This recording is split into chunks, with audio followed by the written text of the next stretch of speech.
Salam damai sejahtera saudara-saudaraku. Kali ini yang akan saya sampaikan tentang Kristen itu kafir. Dulu saya Islam ya, tapi sekarang saya Kristen. Jadi yang akan saya sampaikan respon tentang Kristen adalah kafir. Saya akan merespon dari sisi iman Kristen. Dan video ini yang akan saya buat ini sangat panjang ya. Jadi kalau misalnya dari yang non-Kristen ada yang mendengarkan ini, harap siapkan hati, atau kalau tidak skip saja ya, karena mungkin kata-kata saya agak keras, karena Kristen kafir itu sangat mudah diucapkan oleh banyak orang. Bagi yang mendengarkan orang Kristen ini tidak enak, bahkan hal itu juga menjadi teror. Setiap tahun dapat dikatakan langganan kekerasan ya. Nah, ini yang akan saya sampaikan. Dulu saya Islam itu sejak kecil ya, diajarkan alif, ba, ta, kemudian doktrin-doktrinnya inna dina indallahil Islam. Sesungguhnya agama di sisi Allah adalah Islam. Mamanya batagi ghairul Islam adina fala yuqbalu minhu wa huwa fil akhirati minal khosirin. Barang siapa mencari agama selain Islam, maka tidak akan diterima, dan di akhirat akan menjadi orang yang rugi. Nah, kira-kira seperti itu. Nah, kemudian tentang Kristen itu adalah kafir. Ini yang akan saya sampaikan. Kalau dulu di Arab itu ya dibunuh ya. Kalau di Amar Ma'rufi diajak masuk Islam, tidak mau, tidak, atau di sekitar sana tidak ada azan subuh, bisa diserang ketika zaman peperangan itu. Nah, kalau sekarang sudah zaman keadaan aman, apalagi media sosial sudah banyak sekali dipakai oleh tiap-tiap orang. Kemudian yang akan saya sampaikan, kenapa saya kafir, saya pilih kafir, kenapa saya pilih Kristen. Ya, ketika saya masih Islam ya, membaca nikahilah wanita 2, 3 atau 4, kalau nggak bisa ya 1 saja. Itu ya saya terima saja, entah dari yang ngajari orang tua atau guru ngaji. Ya polos-polos saja saya gitu. Itu juga Islam itu iman kepada para nabi, para rasul sebelumnya. Itu saya terima dengan polos saja. Nah, namun setelah Tuhan memberikan anugerah, saya mengetahui isi kitab para nabi, para rasul sebelum zaman Nabi Muhammad. Nah, ini menjadi berbeda ya. Saya bacakan lagi saja Markus pasal 10 ayat 11. Lalu katanya kepada mereka, maksudnya Yesus berkata pada murid-muridnya, barang siapa menceraikan istrinya lalu kawin dengan perempuan lain, ia hidup dalam perzinahan terhadap istrinya itu. Dan jika si istri menceraikan suaminya dan kawin dengan laki-laki lain, ia berbuat zina. Jadi jelas ya, di sini tidak boleh poligami, tidak boleh cerai. Satu istri saja yang dihalalkan, yang dibolehkan. Tidak boleh cerai. Kalau cerai, kawin lagi, itu sudah hidup dalam perzinahan. Nah, itulah ketentuannya. Kadang ada yang menjawab, oh, dulu itu Abraham, kan istrinya ada 3, ya, atau Daud atau Sulaiman. Ya. Ini Yesus, ini abad ke-1, ya. Ini abad ke-1. Ini 13 abad sebelum Masehi. Perjanjian lama ini belum ada. Zaman Musa ini, perjanjian lama ini, Musa dan berikutnya para nabi, belum ada batasan jumlah istri. Ya. Jumlah istri belum ada batasan. Kemudian zaman perjanjian baru, abad 1, baru dibatasi dan tidak boleh bercerai. Itu saudara. Jadi Kalau misalnya di Indonesia dulu belum ada undang-undang tentang pegawai negeri tidak boleh beristri lebih dari satu. Nah, ya nggak masalah, tapi setelah berlaku undang-undang itu, dikeluarkan undang-undang itu, maka berlaku ke depan, ya, hukum positif ya. Jadi, kalau misalnya pegawai negeri punya istri 2, 3, sudah bisa kena pecat ya. Demikian pula undang-undang narkoba ya, anti narkotika. Dulu ketika belum dikeluarkan undang-undang itu ya nggak apa-apa. Masyarakat misalnya di sekitar daerah yang banyak tumbuh subur ganja, misalnya menggunakan itu masih nggak masalah. Setelah dikeluarkan undang-undang itu tidak boleh. Demikian pula ini, batasan jumlah istri, Abraham 3, Daud berapa, Salomo banyak sekali ya. Akhirnya Sulaiman juga keluar dari keimanan. Nah, jadi batasannya abad 1 hanya 1 istri, lebih dari itu dihukumi berzina. Jadi yang betul itu memang belajar itu dari awal, saudara ya. Kalau belajar sudah belajarnya itu, misalnya saya merasakan waktu zaman saya masih Islam, begitu sulit menerima ketentuan ini. Wah, nggak bisa, masih ngeles bagaimana caranya. Padahal inilah ketentuan yang berlaku sejak abad 1 dan selamanya ya, ke depan selamanya. Kemudian belajar dari awal, dari perjanjian lama. Coba saya bacakan. Keluaran 20 ayat 17. Jangan mengingini rumah sesamamu, jangan mengingini istrinya, atau hambanya laki-laki, atau hambanya perempuan, atau lembunya, atau keledainya, atau apapun yang dipunyai sesamamu. Saya garis bawahi. Keluaran 20 ayat 17, jangan mengingini istrinya. Perjanjian lama ini ya. Kita lanjutkan dengan yang abad 1 ini, perjanjian baru. Matius 5 ayat 28. Tetapi aku berkata kepadamu, setiap orang yang memandang perempuan serta menginginkannya sudah berzina dengan dia di dalam hatinya. Maksudnya ada keinginan, ada nafsu yang jorok-jorok atau yang ngeres-ngeres, nah gitu. Sudah dihukumi berzina. Itulah saudara. Mengingini pun tidak boleh. Bagaimana kalau misalnya ajaran ini disalahkan? Tidak bisa disalahkan saudara. Ini sudah kumpulan dari kitab para nabi, para rasul.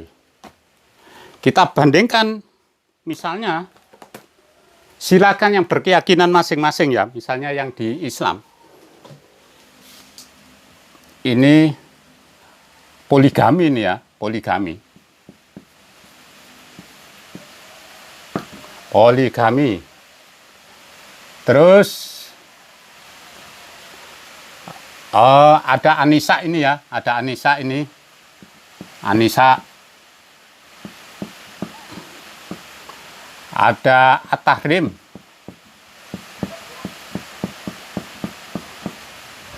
Ini yang awal-awal ini sudah Al-Azab.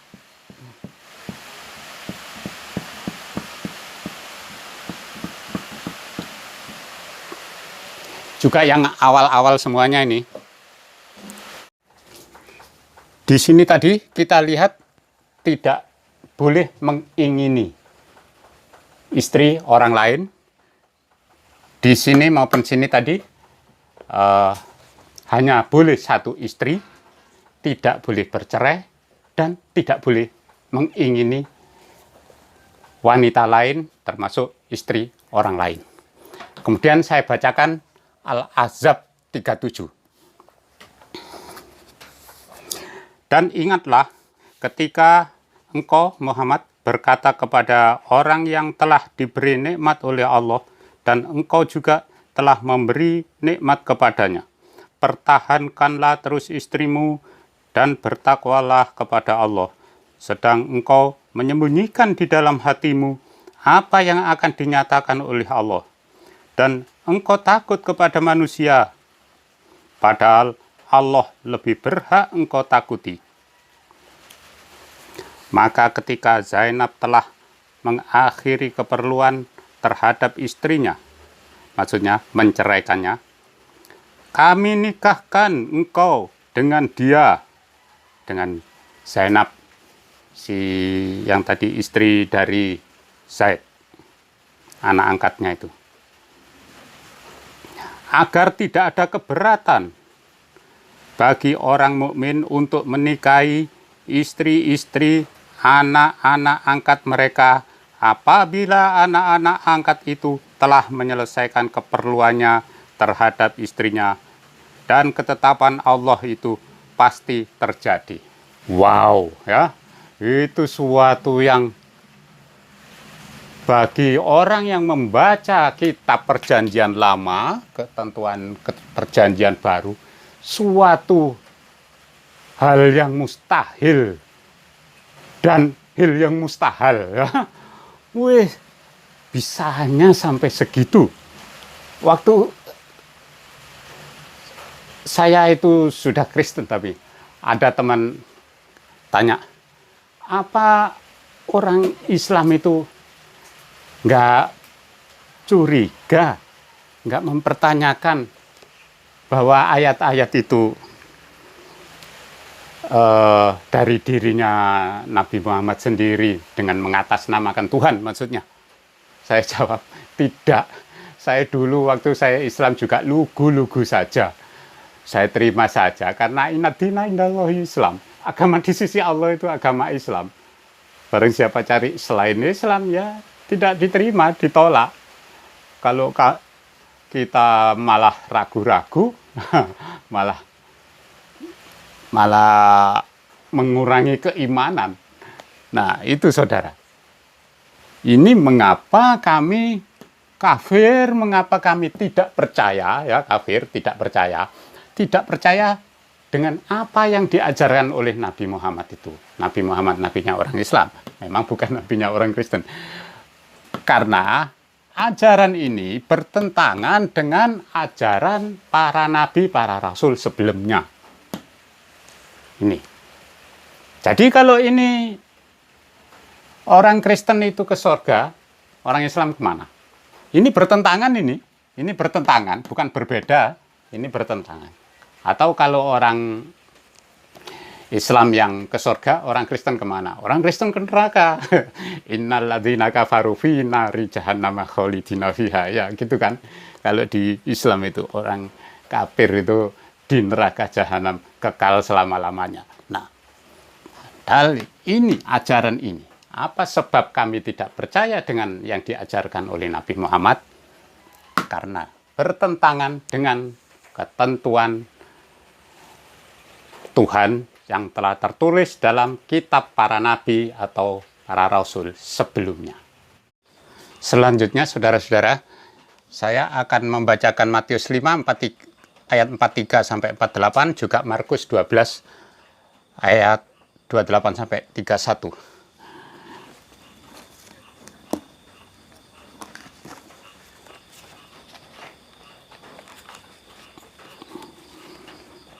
Kamu telah mendengar firman, kasihilah sesamamu manusia, bencilah musuhmu. Tetapi aku berkata kepadamu, kasihilah musuhmu, dan berdoalah bagi mereka yang menganiaya kamu.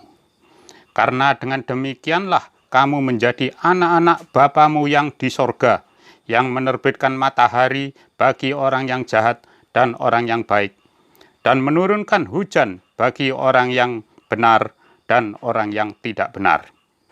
Apabila kamu mengasihi orang yang mengasihi kamu, apakah upahmu? Bukankah pemungut cukai juga berbuat demikian? Dan apabila kamu hanya memberi salam kepada saudara-saudaramu saja, apakah lebihnya daripada perbuatan orang lain? Bukankah orang yang tidak mengenal Allah pun berbuat demikian? Karena itu, haruslah kamu sempurna, sama seperti Bapamu yang di sorga adalah sempurna. Yesus selalu menyebutkan Tuhan dengan panggilan Bapa. Selanjutnya Markus 12. Lalu seorang ahli Taurat yang mendengar Yesus dan orang-orang Saduki bersoal jawab dan tahu bahwa Yesus memberi jawab yang tepat kepada orang-orang itu, datang kepadanya dan bertanya, "Hukum manakah yang paling utama?" Jawab Yesus, "Hukum yang terutama ialah, dengarlah hai Israel, Tuhan Allah kita, Tuhan itu Esa. Kasihilah Tuhan Allahmu dengan segenap hatimu, dan dengan segenap jiwamu, dan dengan segenap akal budimu, dan dengan segenap kekuatanmu. Dan hukum yang kedua ialah, kasihilah sesama manusia seperti dirimu sendiri. Tidak ada hukum lain yang lebih utama daripada kedua hukum ini." Sungguh luar biasa ajaran yang disampaikan pada kitab Perjanjian Baru melalui Yesus. Pelajaran ini tentang monogami, ya.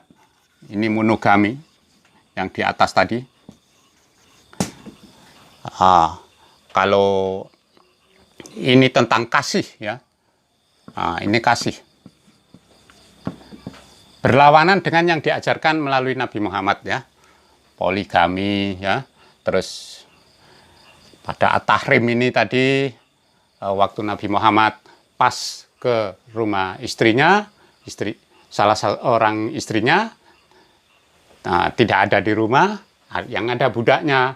Kemudian Nabi Muhammad sedang bersama budaknya, kemudian terjadi crowded, terjadi rame, kemudian turunlah ayat ini, At-Tahrim ini.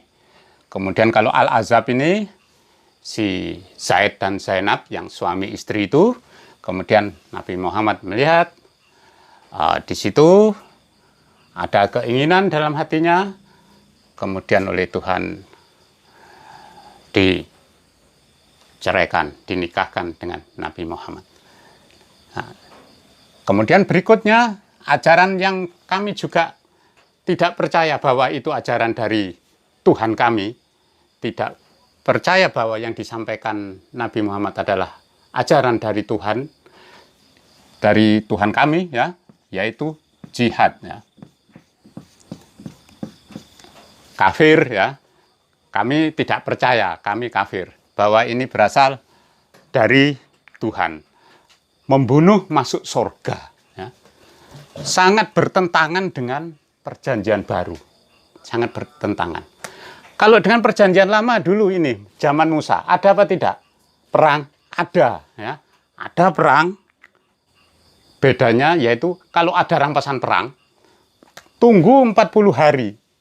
40 hari baru boleh dijadikan istrinya. Kalau di sini bagaimana? Kalau dapat rampasan perang, cepet-cepetan, ya. Itu. Ya, sudah sangat berbeda. Di sini jahidul ladzina yalunakum minal kufar. Perangilah orang-orang yang dekat kamu dari orang kafir, ya. Orang bisa kafir Mekah sana yang penyembah Tuhan yang banyak itu, ya. Kemudian bisa juga orang Kristen, Yahudi, Nasrani. Nah, ini diperintahkan mengasihi. Orang Kristen harus mengasihi entah agama apapun, ya. Bahkan yang memusuhi, yang pernah menganiaya, doakan berkat bagi orang yang menganiaya kamu. Nah, kalau ini malah perintah untuk memusuhi. Aneh, ya. Jadi ini tidak nyambung. Ketentuan yang diajarkan Nabi Muhammad ini tidak bisa disambungkan dengan Perjanjian Baru, bertentangan. Tidak juga bisa disambungkan Perjanjian Lama, bertentangan. Nah, bertentangan. Itu, saudara. Selanjutnya, apalagi jihad ini? Oh, Orang tidak mungkin begitu saja mau diperintah jihad ya. Sudah dibentuk bahwa Tuhan itu marah kepada orang-orang Kristen sampai langit itu hampir pecah ya. Karena orang Kristen itu menganggap Tuhan itu beranak. Tuhan tidak beranak, tidak diperanakan. Nah gitu. Padahal setelah kita baca Alkitab, yang disebut anak-anak Tuhan, seperti orang Kristen sekarang yang disebut anak-anak Tuhan, itu anak-anak secara rohani. Hidup secara rohani, mengerti tentang peraturan-peraturan Tuhan, hidup di dalam ketentuan-ketentuan Tuhan.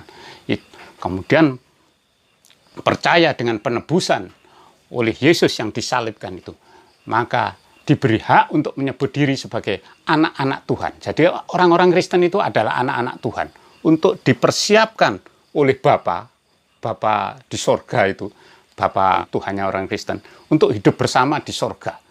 Nah, sebagai ahli waris kerajaan sorga untuk hidup bersama Tuhan di sorga. Nah, itu yang disebut anak-anak Tuhan. Bukan beranak secara jasmani, Maryam beranak lah. Tidak seperti zaman dulu pada zaman di sekitar Nabi Muhammad di Mekah sana. Nah, kemudian juga diajarkan di sana bahwa Tuhan itu marah kepada orang-orang Kristen, Yahudi ataupun Nasrani, sehingga ada perintah jihad itu. Karena Isa yang adalah manusia kok dijadikan Tuhan. Nah, sebagai anak Tuhan, Isa juga Tuhan. Padahal kalau kita baca kitab suci, bukan manusia dijadikan Tuhan, namun Tuhan menjadi manusia. Tuhan yang adalah roh itu pada saat itu datang di dalam diri Yesus itu untuk melakukan penebusan dosa, untuk menggenapi janji Tuhan dalam kitab para nabi sebelumnya, untuk mengadakan perjanjian baru seperti Musa dari kalanganmu. Kalangan Musa bukan orang lain ya, bukan bangsa lain. Kemudian jihad itu juga mendapat bidadari. Bagi orang yang mati syahid juga disediakan bidadari. Saya bacakan dari Matius 22 ayat 30.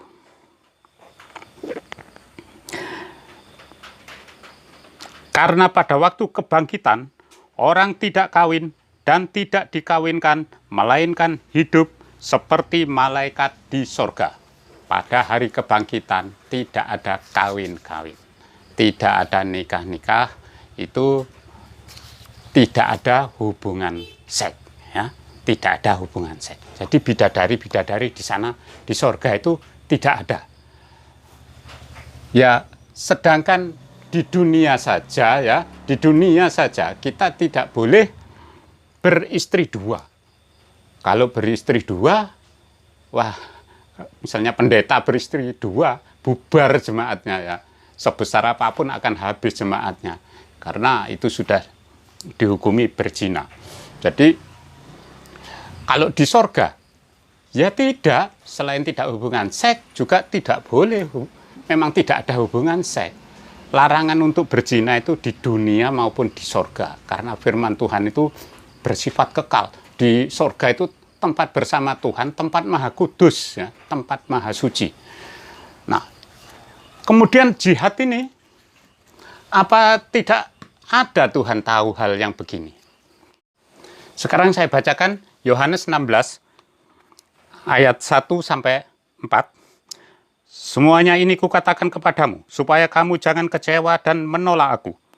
Kamu akan dikucilkan, bahkan akan datang saatnya, bahwa setiap orang yang membunuh kamu akan menyangka bahwa ia berbuat bakti kepada Allah. Mereka akan berbuat demikian karena mereka tidak mengenal baik Bapa maupun aku. Tetapi semuanya ini kukatakan kepadamu supaya apabila datang saatnya kamu ingat bahwa aku telah mengatakannya. Pada awal Masehi, Yesus sudah mengatakan bahwa orang Kristen akan dikucilkan, ya, bahkan disingkirkan atau dibunuh. Mereka merasa berbuat bakti kepada Tuhan. Karena mereka tidak mengenal Bapa ataupun aku Yesus. Tidak mengenal Bapa. Siapa Bapa? Yahweh. Dan tidak mengenal aku Yesus. Siapa Yesus? Yahshua. Yesua atau Yahshua. Yahweh atau Yahweh Bapa. Yesua atau Yahshua itu Yesus dengan original pengucapannya ya, yang paling mendekati itu. Tidak tahu. Kemudian yang dikatakan Yesus pada awal abad 1 ini, apakah jihad yang dilakukan oleh orang Islam? Ada enggak mereka melaksanakan ini karena tidak mengenal Bapa atau aku, kata Yesus. Tidak mengenal Yahweh atau Yesua. Tidak mengenal peraturan-peraturannya.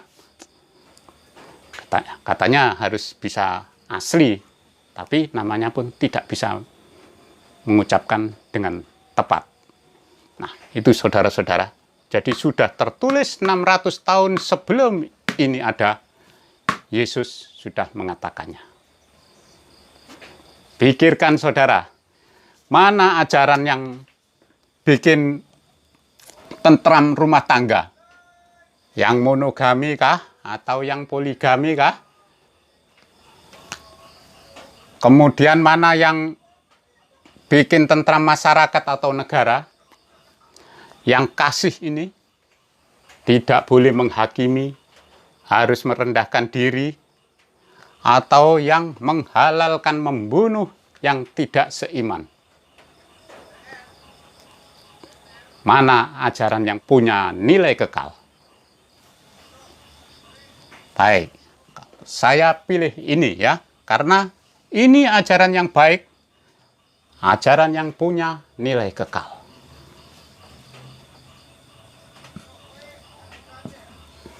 Saya coret merah ya, karena ini tidak ada hubungannya ya.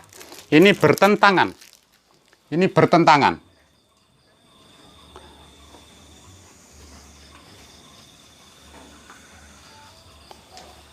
Tidak nyambung ya. Yang diajarkan ini tidak nyambung ke perjanjian baru maupun perjanjian lama.